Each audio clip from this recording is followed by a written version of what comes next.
Halo, jumpa lagi sama gue Putri. Gue Elda. Dan kita masih di jeritan. Dan masih apa yang mau lo jeritin malam ini?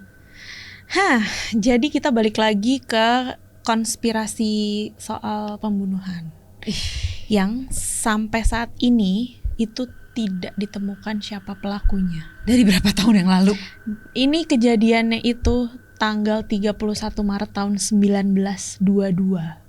Oh, jadi ceritanya udah cold case ya? Cold case, udah bener-bener gak ini. Apa sih yang membuat lo tertarik dengan cerita yang udah dari zaman bahla?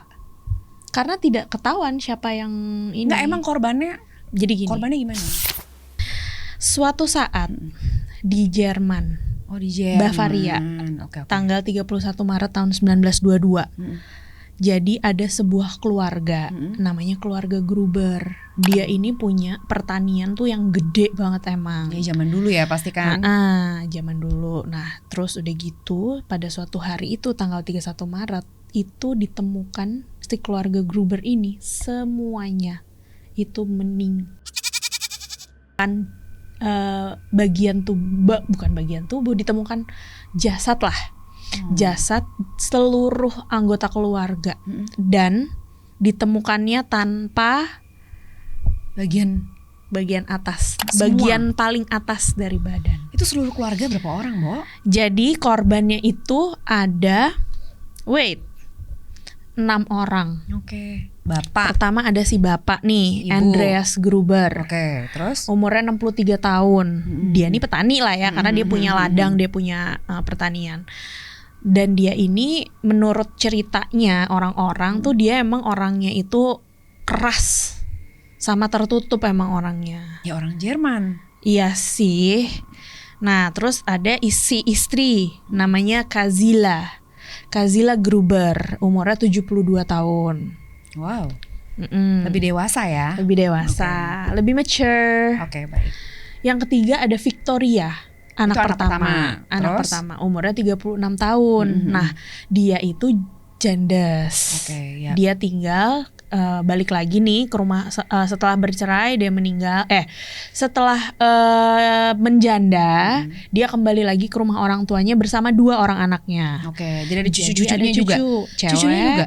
Semuanya. Oh ya Allah, sedih banget. Jadi ada cucu pertama, cewek, namanya Kazila, umurnya 7 tahun. Terus sama Joseph, umurnya 2 tahun. Sama ada satu, namanya Maria Baumgartner. Jadi ini dia ART yang baru bekerja di sana. Setelah sebelumnya, ART yang sebelumnya itu tuh cabut. Karena ART-nya aja itu ngerasa di rumahnya itu tuh gak enak. Jadi rumahnya tuh apa, hawanya nggak enak, manusia-manusianya kah, ataukah di rumah tersebut ada? Nah, macem-macem sebenarnya. Jadi nih sebelum mereka ditemukan meninggal ini, itu tuh si bapaknya si Andreas ini, itu tuh dia tuh cerita sama tetangganya kalau banyak kejadian-kejadian aneh di sekitar rumah pertaniannya ini. Misalnya nih, dia nemuin kan Jerman bersalju ya. Jadi di belakang rumahnya itu ada hutan. Nah, dia tuh nemuin jejak kaki mengarah dari hutan menuju rumah. Nah, tapi nggak ada jejak baliknya gitu loh. Jadi berarti kan stay kan di dalam rumah itu gitu loh. Oke. Nangkep nggak? Iya, ngerti. Nangkep kan? Nah terus ngerti, Bu. Terus gue udah kayak guru ya. Nah terus dia itu juga mendengar suara kaki di loteng. Nah ini tuh ART-nya juga ngomong pernah dengar suara-suara. Tapi nggak ketemu si pemilik kakinya itu? Enggak gitu. Nah terus berapa kali dia menemukan koran asing. Mungkin di sini maksudnya tuh korannya itu tidak berbahasa Jerman ya. Yang ya dia nggak pernah beli, tapi kok ada gitu loh, kayak sebuah anomali aja gitu. Dia ngerasa di rumah pertaniannya dia itu udah disisir tuh seluruh rumah. Nah sama yang terakhir ya mungkin kan kalau misalkan orang kan mungkin punya tempat-tempat persembunyiannya nih untuk kunci. Jadi kayak misalkan anaknya pulang, ya gue nggak ada di rumah ya nih, ma bapaknya gitu. Di pot yang sebelah sana. Nah gitu. Ini tuh nggak pernah ada, sempat beberapa kali hilang. Oh gitu. sampai ya. Orang dong berarti. Nah itu apa namanya? Ya pastinya sih mungkin orang ya. Dan mereka ini 6 orang ini itu seluruhnya itu kehilangan nyawanya itu ya sadis ya, karena kan hilang dan tidak ada bekas-bekas perlawanan. Pasrah gitu. Pasrah. Jadi sorry. Itu menghilangkan nyawanya menggunakan apa tuh? Waktu itu udah sempat belum? menurut otopsi itu menggunakan cangkul. Astagfirullah. Lo bayangin cangkul itu kan maksudnya nggak yang tajam-tajam amat gitu ya. Tumpul ujungnya. Nah, maksudnya tuh kayak bisa sampai kepala, kan tandanya kan kekuatannya kayak apa gitu. Nah, sebenarnya dalam apa namanya, dalam penyelidikan polisi itu sempat mencurigai hampir 100 orang terduga pelaku. Terduga pelaku, tapi ya itu yang sampai sekarang nggak pernah keungkap. Nah, jadi sekarang gue mau masuk nih ke timeline kejadiannya ya. Oke. Nah, jadi awal kecurigaan. Seru nih guys. Ayo, nanti ada pop up quiz loh. Enggak ya? Bear with me ya, ini agak banyak tanggal-tanggal nih dan bahasanya agak susah ya karena bahasa Jerman. Jadi mohon maaf kalau misalkan ada salah-salah misspelled. Jadi yang pertama itu ada si pengantar kopi yang mungkin dia regularly ngirimin kopi gitu ya ke rumah. Nah, yaitu namanya tuh si Hans sama si Edward. Nah, mereka ini tuh ngetok pintu tuh nggak pernah ada yang buka selama beberapa hari sebelum ditemukan nih gitu. Okay. Nah, terus udah gitu yang kedua, si cucu-cucunya ini kan si cucu sekolah, seharusnya yang umur 7 tahun itu. Oh, oke. Yang kan yang satu kan masih umur 2 tahun tuh. Yang si 7 tahun ini si Chazila itu tuh nggak masuk sekolah dan tidak ada pemberitahuan ke orang sekolah. Jadi sekolah curiga, nah kenapa nih gitu. Nah, menurut orang sekitar, keluarga Gruber ini tuh termasuk keluarga yang taat. Jadi gereja ya. Nah itu mereka nggak pernah muncul tuh di gereja. Nah, terus ada satu lagi, karena pertanian pasti banyak mesin kan. Betul. Nah, ada langganan mereka nih, tukang reparasi mesin. Mungkin udah janjian atau apa, pokoknya intinya tuh si Albert nih, si tukang reparasi mesin, dia datang ke rumahnya tapi nggak menemukan nggak ada satupun keluarga di ladang itu. Nggak ada satupun orang. Tadi gue ngomongnya apa ya? Nggak ada. Keluarga. Oh iya benar, dari keluarga si Gruber nggak ada satu orang pun lah gitu di sana. Selama berapa hari tuh? Beberapa hari lah sebelum ini ditemukan lah. Nah, terus ada nih si tetangganya korban. Jadi tetangganya ini namanya si Lawrence Schlittenbauer. RT-nya bukan? Bukan Pak RT sih dia gitu. Baik. Jadi dia itu kok sepi-sepi aja nih gitu. Karena ada anak kecil kan pasti rusuh seharusnya. Mungkin. Ya. Main-main di depan waktu sore ya. Nah, dia ini punya anak nih. Dia punya anak. Nah, dia suruh nih anaknya, dia suruhan anaknya. Johan, Joseph, coba cek. Kok gue nggak dengar ada kegiatan apa-apa ya? Nggak ada, mungkin orang lalu lalang keluar ada masuk. Mesin biasanya juga ada kegiatan dong di depan ya kan, menggunakan mesin. Nah, terus udah gitu, yang akhirnya mereka balik lagi ke bapaknya, enggak pak, kagak ada sape-sape di ladang gitu. Nah, terus udah gitu, pada hari Jumat nih, tanggal 31 Maret tahun 1922, si Victoria, si anaknya ini, itu tuh mengirimkan surat ke temen. Jadi dia kayak mungkin curhat kali ya.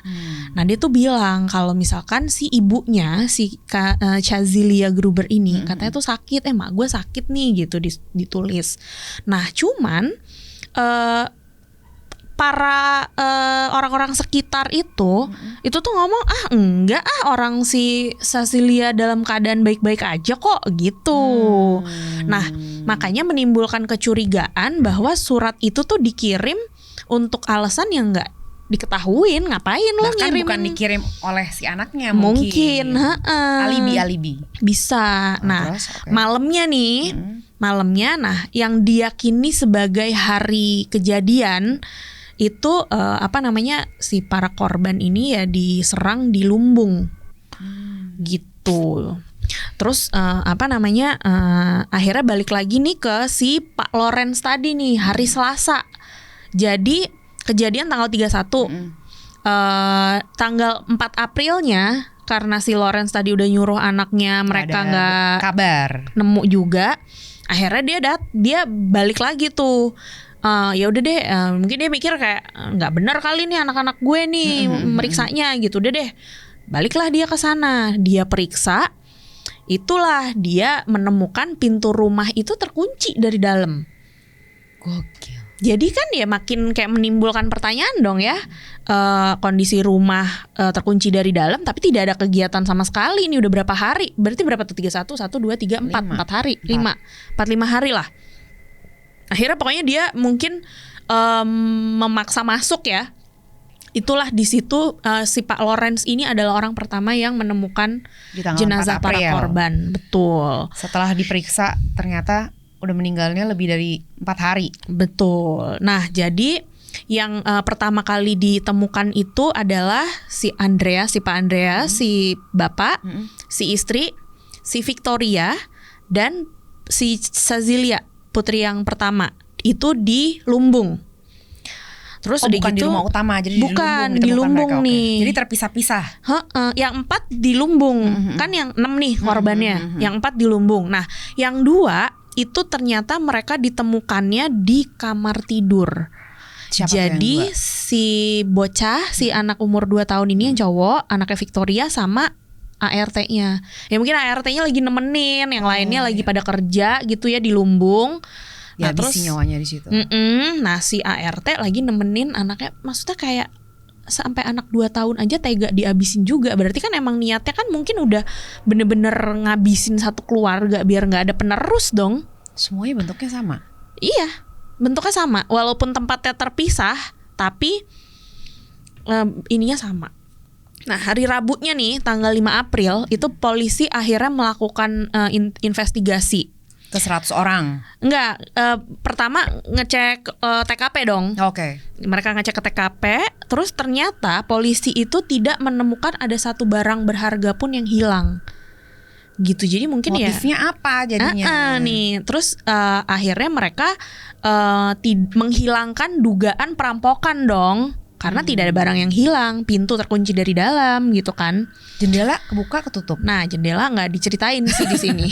Maaf ya, pertanyaan saya suka agak-agak ajaib. Oke. Jadi jendela tidak diceritakan. Terus jadi yang waktu itu mungkin si Andrea waktu itu Andreas mungkin waktu itu sempat lapor kali ya ke polisi karena dia kan ngerasa aneh ada jejak kaki. Nah itu tuh tidak ditemukan kembali. Jadi polisi aja tuh nggak lihat ada itu gitu loh. Nah, udah nih setelah penemuan mayat, polisi melakukan berbagai penyelidikan, akhirnya mewawancarai ratusan orang dan memeriksa beberapa teori. Tapi nggak pernah ada tersangka nih yang ditangkap gitu kan. Nah, sekarang gue mau kita kulik nih. Oke, kita kulik guys. Kita kulik terduga pelaku yang istilahnya dirasa paling kuat lah ini. Gue mau nebak. Mantan suaminya Victoria. Bisa. Benar nggak? Kan tidak. Maksudnya masuk nggak dia di list? Ada di list. Oke. Tapi si suaminya Victoria itu dibilang sudah dinyatakan tewas dalam Perang Dunia Pertama. Tapi konspirasinya bukan jeritan kalau tidak ada konspirasi. Konspirasinya ada desas-desus yang menyebutkan bahwa ia tuh mungkin masih hidup dan kembali ke Hinterkaifeck. Dipalsukan kematiannya. Motifnya bisa berupa kemarahan atau dendam terkait karena ya mungkin setelah dikabarkan suaminya meninggal, mungkin ya Victoria pasti ada lah menjalin hubungan dengan beberapa orang lain gitu loh. Mungkin dia kayak gue belum mati woi gitu. Nah itu dia masuk tuh di list. Terus yang pertama pasti yang dicurigai adalah orang yang pertama kali menemukan jenazah. Iya betul. Siapa dia? Pak Loren. Betul. Iya benar. cepetan perhatiin ada hadiahnya nggak tebak-tebakan? Ada, tenang Oke, aja. Jadi si Pak Loren ini dicurigai yaitu karena dia yang menemukan, dan dia menurut kepolisian dia dicurigain karena lo udah tahu ini aneh, kenapa lo nerobos masuk? Betul. Soalnya Lu- ada saksi, dia nggak punya saksi. Nggak ada. Oh, dia Si anak-anaknya sendirian. nggak ikut tuh, kan anaknya udah balik lagi. Salah emang. Salah. Dan salahnya adalah kalau misalkan dia merasa ada sesuatu yang janggal, kenapa dia nggak langsung telepon polisi dulu? Nggak telepon kali tahun 22 ya, lapor dulu lah at Betul. least gitu ke polisi. Nah terus ternyata dia punya history ribut sama si sempet Pak ribut. Andreas. Berebut lahan parkir? Enggak ya. Nggak dong. Hari gini kan gitu Iya, ributnya. biasanya yang sepele-sepele gitu kan. Tapi ini kan rumahnya luas ya, kebun. Itu gede banget. Nah terus udah gitu, tapi pembelaan dari dia adalah selama penyelidikan dan wawancara itu dia selalu membantah, dan tidak pernah ada bukti fisik yang secara langsung mengarah sama dia. Bahkan kan biasanya kalau cold case itu ada beberapa yang ceritanya dibuka lagi nih case-nya, terus mungkin ada ditemukan DNA atau apa, sekarang udah bisa. Nah ini tuh penyelidikan ulang di masa modern itu juga nggak ada yang mengarah ke dia buktinya. Jadi Rapi dia banget come clean aja kalau memang dia benar yang ini ya berbuat ya gitu. Terus itu berarti udah 2. Ada satu lagi nih orang, namanya Anton Gump. Jadi dia ini orang lokal aja sih sebenarnya, orang lokal sana. Tetangganya. Ya orang lokal ya, tetangga ya. Biasanya kan daerah-daerah kayak gitu orangnya itu aja kan. Bener. Makanya kan sebenarnya kayak dia nggak pernah datang ke gereja gitu-gitu. Langsung menimbulkan kecurigaan. langsung dipertanyakan. Nah pokoknya dia ini ternyata itu punya riwayat perilaku aneh, dan dia itu katanya memiliki ketawa lagi. Kenapa? Kenapa nih? Kasihan ya, perilaku aneh langsung jadi dicurigai. Enggak, dan karena dia ada riwayat juga katanya memiliki ketertarikan yang tidak sehat sama si istrinya, si Cecilia itu. Gitu. Tunggu. Cecilia Gabriel itu kayaknya Bukan anaknya. cucu, bener, makanya aneh. Pedofil. Pedofilia, bener. Terima kasih Pak Dito. Jadi ya makanya karena itu dibilang aneh. Dan beberapa saksi itu tuh ngaku ngelihat dia di sekitar Hinterkaifeck itu, di daerah mungkin di sekitar ladang pertaniannya si Gruber. Ngapain dia gitu ya, mungkin dia ngintipin si Cecilia atau gimana gitu. Tapi ya itu balik lagi, tidak ada bukti fisik yang mengarahkan, yang mengaitkan dia. Dan namanya orang ya gitu kan, nggak akan ngaku sendiri gitu kan kadang-kadang. Ya pastilah, maksudnya ada yang ngaku, Kak. Penjara penuh ya? TKP bersih. Iya nggak ada. Maksudnya rapih maksud gue. Nggak diceritain memang. Cuman ya itu tadi balik lagi, tidak ada barang berharga yang hilang. Berarti kan mungkin ya bersih, karena kan kalau perampok gitu motifnya mungkin bukan pencurian. bukan, makanya kan itu udah dicoret kan, makanya dikulik-kulik lagi. Nah terus ada saudaranya si Anton. Jadi mungkin Berebut lahan. saudaranya si Anton Gump yang kemungkinan pedofil ini itu ternyata dicurigain juga. Karena ya itu sama, perilakunya dianggap ganjil.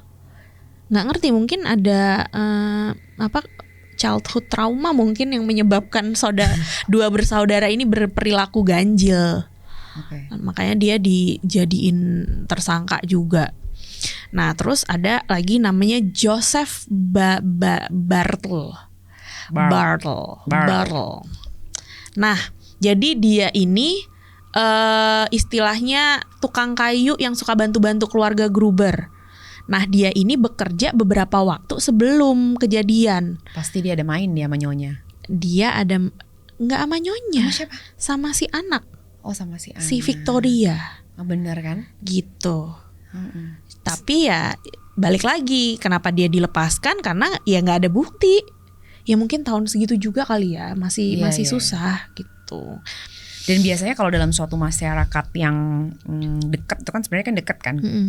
Jadi ya udah sebenarnya udah tahu siapa sih kekurangannya apa, kenapa, ya udah saling menutupi borok masing-masing. Iya Lo sih. spill ya gue spill semuanya ya kan. Iya. Lingkaran setan. Ya karena itu biasanya gitu doang kan. orangnya Iya. kan. Gitu. Nah, intinya apa namanya dari 100 orang yang diduga tersangka, mereka inilah yang paling kuat lah gitu. Tapi ya udah bener-bener nggak ada bukti sama sekali juga gitu. Sampai sekarang ya nggak ini. Apakah itu ada bau-bau supernatural gitu? Konspirasinya ada. Sekarang kita masuk ke konspirasinya. Jadi apa namanya, yang namanya kasus unsolved ya, itu pasti ada konspirasi kan di balik Pasti. itu. Gitu. Nah, salah satunya itu adalah yaitu keterlibatan kekuatan supranatural. Kenapa? Karena balik lagi seperti yang dirasakan oleh si Bapak Andreas dan si ART yang cabut, yang dia dengar suara kaki di loteng, terus jejak-jejak misterius gitu kan. Jadi ya orang-orang berkonspirasi. Cuman balik lagi namanya supernatural ya, nggak ada bukti. Iya pastilah. Nggak bisa dibuktikan, bukannya tidak ada bukti, tapi memang nggak bisa dibuktiin gitu secara fisik gitu kan. Terus yang konspirasi paling kenceng gitu ya, yang paling dipercaya lah gitu sama orang-orang itu adalah orang dalam nih pasti nih. Keluarga. Gitu. Balik lagi, pasti kan di mana-mana yang namanya kasus pembunuhan, pasti yang dicurigain kan adalah orang terdekat dulu kan pertama. Karena mereka yang paling untung. Satu, paling untung. Dua, mereka yang paling tahu kebiasaan-kebiasaan yang betul. ada di situ. Gitu kan, dia tahu denahnya ladang pertanian itu, dia tahu kapan, buktinya yang berempat tuh udah bisa langsung dihabisinnya di dalam lumbung gitu kan. Sekali jebret Udah tahu mereka langsung. lagi kegiatannya saat itu jam sekian ngapain bekerja. Betul. Terus si ART lagi nidurin si bocah kecil gitu, ya kan. Bisa merting Nah, dia. apa namanya, motifnya ya macem-macem. Ada mungkin yang namanya keluarga, pasti ada rahasia gelapnya kan, Pasti. yang kita tidak tahu apa, terkubur bersama mereka. Gitu. Terus ada juga nih konspirasi yang ya nggak di mana-mana lah, pasti penghabisan ini tuh karena ritual oleh sekte. Ada tuh konspirasinya, karena sebenarnya ladangnya mereka ini tuh lokasinya tuh cukup terpencil. Dan mungkin tahun segitu kan yang namanya religion itu belum terlalu ini banget, masih yang cult banget, mistis banget gitulah. Iya. Gitu. Jadi ada kecurigaan bahwa ini tuh tentang sekte atau ritual tertentu. Balik lagi, tapi tidak ada yang bukti. mendukung, nggak ada bukti. Nah, ada lagi nih yang bilang kalau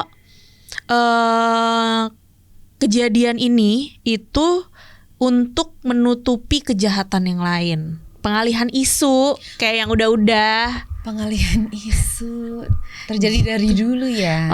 Oh, benar. Ya apa namanya, kayak mungkin ada pencurian. Ya mungkin kalau dulu kan gak serumit sekarang ya isu-isunya lah. Mungkin pencurian atau perselisihan bisnis gitu. Karena kan mungkin ya tahun segitu petani Ternyata bukan petani biasa loh. Masa? Tiba-tiba ternyata bukan oh, petani biasa, iya. mafioso dia atau apa kek. Nggak ada yang tahu ya rahasia gelapnya gitu. Persaingan bisnis. Betul. Makanya. Atau agen-agen CIA emang nggak di Jerman ya guys? Enggak dong. Kesebut. Terus Nggak boleh ya? kayaknya nggak boleh deh. Ya udah nanti di bip. Bip. Nah, ada lagi. Nah, waktu itu kan tahun 1922 itu tuh masih dalam periode perang. Nah, jadi ada dugaan bahwa dengan kondisi yang penuh tidak kestabilan, terus ada kelompok-kelompok paramiliter. Jadi ada teori itu yang berspekulasi tentang keterlibatan mantan tentara yang punya trauma. Jadi kan yang tentara-tentara dulu kan banyak yang PTSD ya Mbak, banyak yang PTSD, terus akhirnya outputnya itu ada yang jadi serial killer kayak gitu-gitu gitu loh. Jadi ya itu salah satu konspirasinya gitu. Serem seru ya, banget. seru karena kalau misalkan penonton setia Jerita nih mau kita bahas yang lain, itu sebenarnya banyak banget cold case yang benar-benar ya nggak ketahuan. Betul. Siapa dalangnya gitu loh. Nanti untuk next episode aku deh yang nyeritain. Boleh. Tapi komen di bawah siapa. Karena banyak banget guys yang kalian mau kita kulik tuh siapa. Karena ini cuman satu dari sekian banyak lah. Iya. Gitu. Betul. Seru ya. Seru. Ngomongin seru ini. Seru banget. Iya karena seru sih. Ya karena dengan tadi kan dibilang penyelidikan zaman modern aja nggak bisa tuh Tapi emang dia sempat dibuka lagi penyelidikannya. Kalau misalkan ada kayak gitu kan tandanya emang sempat dibuka lagi. Tidak ada bukti DNA, ya mungkin. Nah, gue sempat baca katanya pas lagi dihabisi si anak cewek itu tuh menggenggam rambut. Iya, gue juga sempat tuh. Ya kan, sempat baca. Nah, tapi ternyata setelah diselidik yang penyelidikan modern itu, dulu kan dua-dua nggak mungkin belum ada ya DNA rambut. Nah, ternyata saking dia menahan takut atau dia menahan rasa sakit itu tuh dia sampai jambak rambutnya sendiri. Gila, itu sih serem banget sih. Jadi ternyata yang di tangannya dia itu adalah rambutnya dia sendiri. Rambut dia Gitu. itu udah pasti tuh. Ya Allah, kasihan banget. Maksudnya lo harus merekam kejadian yang naas gitu kan. Tapi kalau misalkan bukannya mensyukuri dia akhirnya meninggal ya, cuman lo bayangin nggak kalau dia hidup, kalau dia survive saksi. gitu, kalau dia survive itu pasti traumanya gila-gila satu keluarga, coy. Gitu, sampai seadik-adiknya yang masih umur 2 tahun aja juga dihilangin. Oh, itu yang menggenggam rambutnya sendiri si Yang cucunya? 7. Iya, yang 7 tahun, yang anak cewek. Bukan yang 2 tahun? Bukan, si Cecil yang di Lumbung. Yang Ya, ditemuinnya di sedih banget loh, Lumbung. sumpah. Gitu, saking dia gitu. Jadi rambutnya tuh sampai ketarik gitu sama dia. Nah kan mungkin polisi kayak, wah mungkin ini rambut si pelaku gitu kan. Tapi ternyata enggak, itu rambutnya dia sendiri. Tapi tahun segitu emang udah bisa ya? Nah, maksudnya makanya lo menyelidiki ini rambutnya siapa. Nah makanya tadi kan pertanyaan lo apakah dibuka kembali. Nah kemungkinan besar memang dibuka kembali, karena sampai akhirnya ada bukti itu kan. Kalau tahun 22 itu kan gue sanksi sih pasti belum bisa gitu. Belum sehebat itu kan. Gitu, makanya banyak banget kan sebenarnya kasus-kasus yang dibuka kembali dan ternyata berhasil setelah 30 tahun, 40 tahun berhasil menemukan pelakunya dan ditangkap gitu kan pelakunya dengan ini. Tapi yang kalau yang ini nggak ketangkep. Dan ini tambahan informasi dari Pak researcher kita. Sebuah case itu ternyata kan ada masa berlakunya kan, sampai bisa dibuka, sampai untuk dibuka kembali. Jadi tahun 1965-an itu case-nya tuh udah expired. Jadi kan udah berapa tahun? Udah 40-an tahun udah expired. Jadi ya udah, sudah dinyatakan sebagai cold case aja, nggak akan dibuka lagi gitu. 65 tuh udah ada ini belum sih, DNA belum sih? Ya cuman kalau misalkan sampai kebukti bahwa ternyata itu sebenarnya rambutnya si anak sendiri sih, ya mungkin udah bisa ini kali. Atau secara kasat mata aja atau kali dari ya. warnanya gitu kan. Iya, secara kasat mata kan gitu. Belum diselidiki yang secara mendalam banget gitu. Aduh, aku nggak sabar loh kamu ceritain lagi. Kamu aja terus yang cerita boleh Oh nggak? gitu ya. Jadi Jangan dong. Kita gantian Aku dong. dongengin. Tapi karena emang kalau jujur kalau gue sih suka banget sih cerita-cerita kayak gini tuh. Lebih menarik, Ya ini gue suka. ya kan? Ini gue suka. Gitu. Oke, nanti kan ceritaku, dongengku pada episode berikut. Jadi ya nggak sabar nungguin Mbak Kriwil menceritakan cerita. Tapi Stay jangan, tune. tapi jangan yang ini loh, jangan yang susah-susah yang request. Loh, makin susah makin seru dong harusnya. Makin susah makin seru, iya benar. Pokoknya guys, jangan lupa di likes, Oke. di komen mau apa atau mau yang lain. Terus di share, Di-share. super thanks Itu penting. Oh, kita mau ngingetin lagi. untuk para UMKM Nah, yang mau mengirimkan cemilan-cemilan kopi, atau- makanan-makanan ringan, Betul. berat juga boleh. berat agak belepotan makannya. Jadi kalau Nanti misalnya yang Kita nggak makan di sini, kita pajang kita sekalian- aja. Oh ya betul. Kalau Tapi yang kan berat kita harus di ini pajang. dong, di review. Sesuap dua suap. Boleh. Baik. Nggak Jadi- apa-apa, pokoknya apapun lah kita terima. Yang penting mejanya nggak kosong. Iya guys. Kasian. Mana sih Hangkang? Ya udah Pulang guys. kampung Kak. Pulang kampung. Kampungnya di mana? Jerman. Ya udah guys, thank you ya yang udah dengerin emak-emak ini bercerita. Thank you. Kita Jadi kalau yang pada setuju sama gue, Elda dongengnya seru, komen jadi episode depan gak ya? Curang, tetap mau melarikan diri aku. Enggak, pasti banyak yang requestnya Mbak Kriwil, yakin Mbak gue. Kriwil. Ya udah guys, thank you ya. Oke, Bye. bye.